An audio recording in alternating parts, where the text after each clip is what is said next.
good morning po sa inyo lahat. Welcome back sa ating channel at welcome sa isa na naman panibagong gala for today.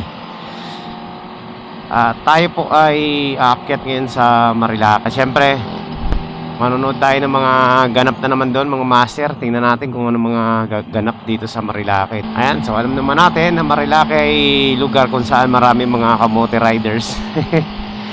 At walang pagbabago, lalo lumalala. So tingnan natin mamaya kung ano mga exhibition ang gagawin nila dito, no? Antabay lang tayo. So wala tayong biyahe ngayon sa ating lalamove serye.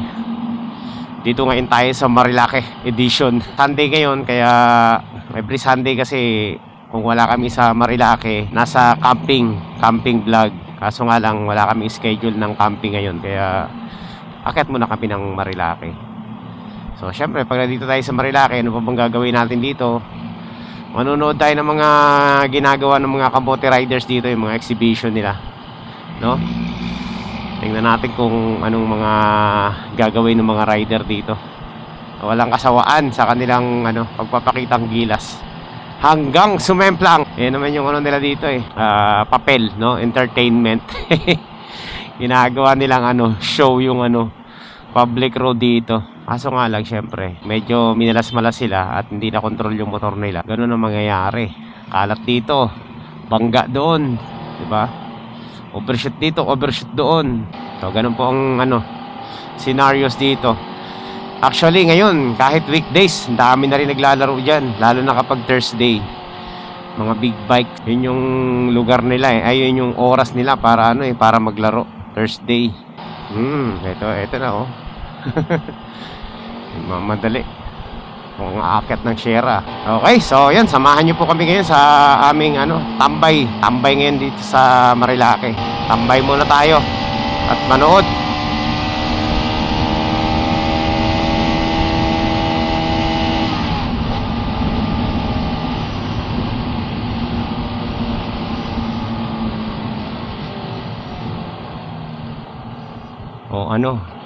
May ganap dito mga master. Ano nangyari dito? Yan, salpok. Aga-aga tingnan nyo naman Sa gitna pa sila nagkita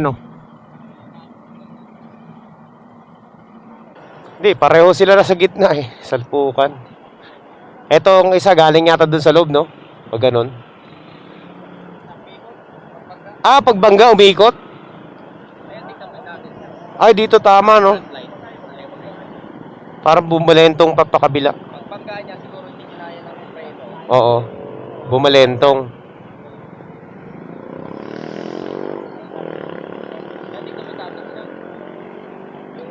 Gas. Oo, dito, no? Parang pagbangga, kinayod. Oo. Grabe.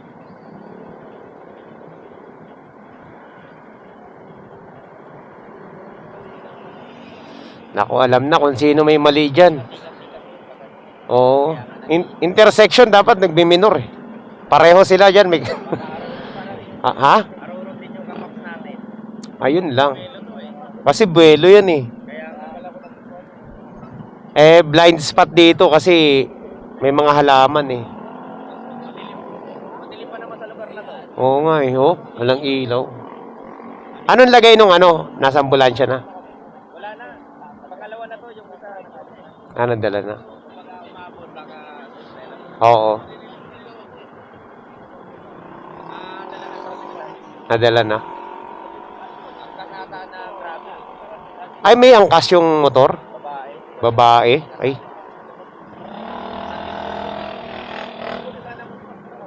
Siguro, nung mag-stay na. Tama-tama dito sa... Tumama yung tuhod.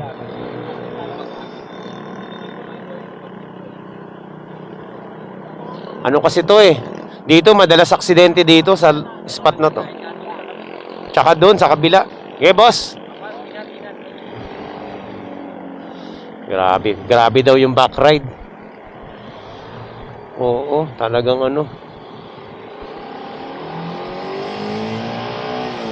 Kaya kayo ingat sa pagmamaneho, di ba? Huwag maging kamote sa daan para hindi matulad sa ganyan. Basic lang naman ang pagdadrive mga master.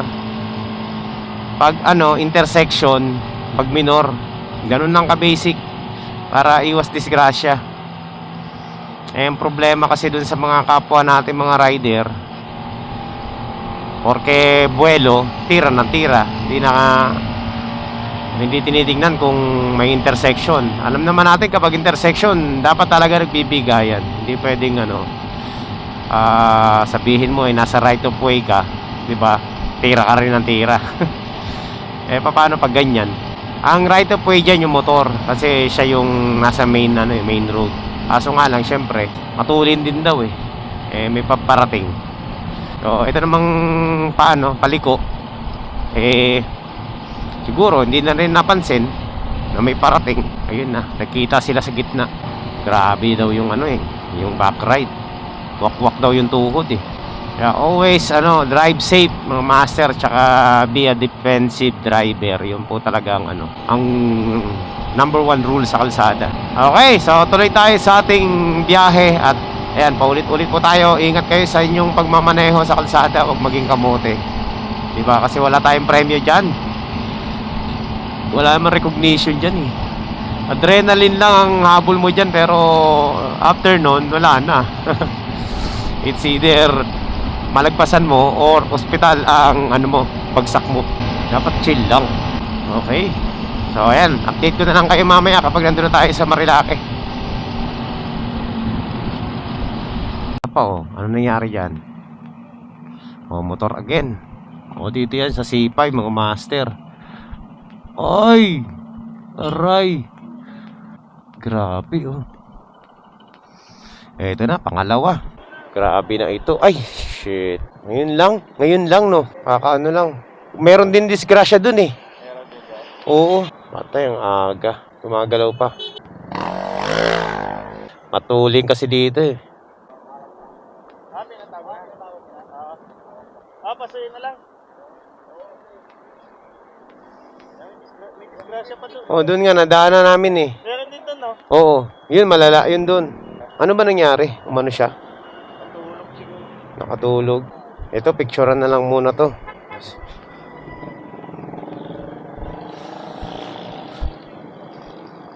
Grabe mga master. Parang nakatulog yung rider.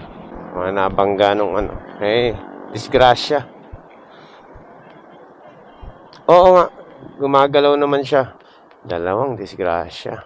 Grabe. Sabi ko sa inyo, mag-iingat kayo mag-drive Tara na, magmarilaki na tayo.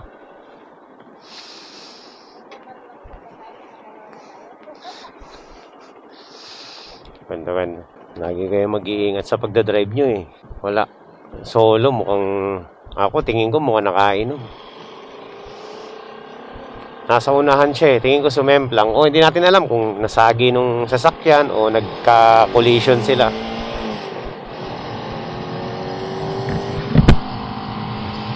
Hindi mo rin masasabi. Malay mo nagdikit sila. Siyempre wala namang nakakita. Doble disgrasya. C5 pa lang yan. Paano na pag sa Marilake yan? Yan, pag ganito, minor din. Intersection. Tingin sa kabila, tingin sa kanan, tapos diretso. Alright, so yun. Kita ulit tayo dun sa Marilake. Pangalawa na yun.